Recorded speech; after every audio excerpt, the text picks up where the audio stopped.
Alright, so from this point on, let's talk about Gauss-Legendre quadrature.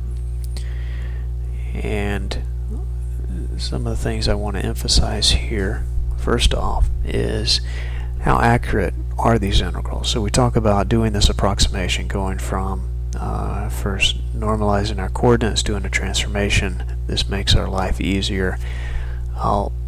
You'll see in a minute why that's true, and particularly later on for 2D problems, this coordinate transformation is very useful. But first off, we're going to approximate this by a summation. So how good is this summation? Well, it turns out if you do this integration, the numerical integration that is, it's exact if this function is a polynomial of degree 2r plus 1. So depending on the function that you're trying to integrate, so if you know what this is, and if you expand the summation out long enough, just remember you really just, the higher the expansion, the better the approximation should be. So if that goes out to 2r plus 1, it's exact. So say if this is a quadratic polynomial, order 2, so now you've got 2 times 2, 4 plus 1. So if this goes I1 to 5, it will be exact. And instead of going through a proof, we'll show this by example. And again, I'm summarizing here weight functions. Here's my base points, and here's my function.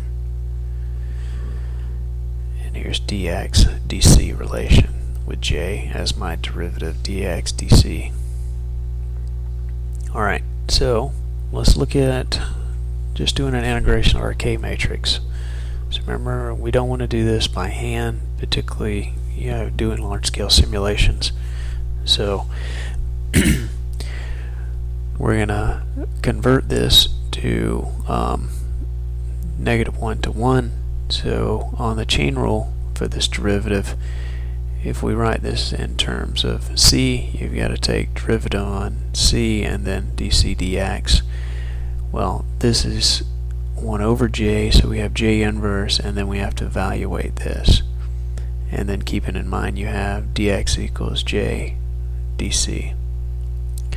So plugging this in, simply taking this, plug this into here. We have to find a relation. If a is a function of x, it's also now going to be a function of c. So we plug in here, here, and also this relation. So in the end, we're going to approximate this exact integral by this summation. Okay, so f hat of ij is going to be this whole thing. Okay.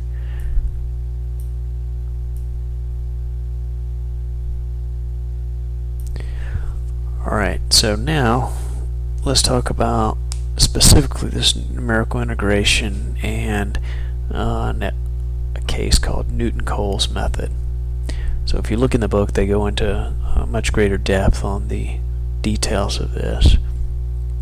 The thing I want to point out that makes this distinct versus Gauss quadrature is the fact that Newton-Cotes is equally spaced points. So this has some advantages over a Gauss quadrature, which would be unequally spaced points. Here's the relation. So you have this difference of this is the weight for that problem. So these have been tabulated, so if you look in the book you'll find values depending on what r is. You'll have a set of what your weight functions are and the Gauss points. The other thing that you may also want to sometimes check in these tables is if you sum up these weights, they always sum to 1. Alright, so we have our base points, r equals 1, we've got x1 is given here. If r is greater than 1, you have xa, x2 plus a delta x up to point x of r r minus 1 delta x. So this is at the endpoint, and then you define delta x here. So this is just the algorithm expanded beyond r equals 1. Okay? So if you plug this in, so again, coming back, we have to evaluate this function. We have these weights. If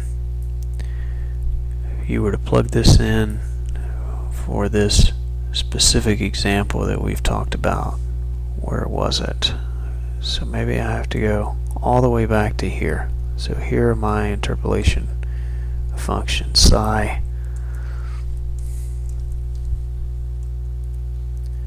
So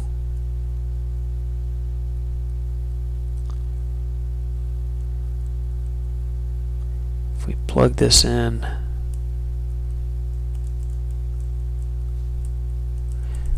for k11, we get a quadratic on this. So this is a quadratic of that function.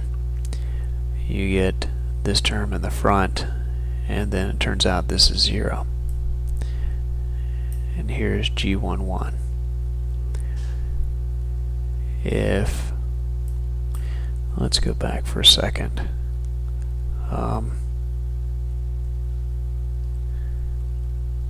Okay, so we'll revisit this in a minute, but let's continue going because it's not completely clear where this function is coming from, but let's push forward for a moment and we may revisit this later.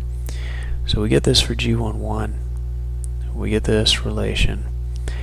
If it turns out r equals 2, you plug in, you get 12 over h sub e cubed.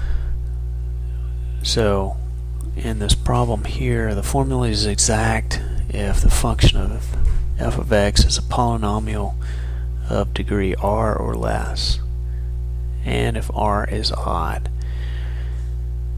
The formula is exact if f of x is a polynomial of degree r minus 1 or less, and if r is even. So there's some additional nuances associated with the exactness of this function. So coming back here, this is really just an example to show you that as you expand this out, you can improve the accuracy of these integrals. So it strongly depends on what's the order. So you notice here this is a quadratic. So the key point is, if this is a quadratic function, r equals 2, you get this to be exact. This is higher order, right? And you notice this is what? 6th order? r equals 4. So you have to be careful in how you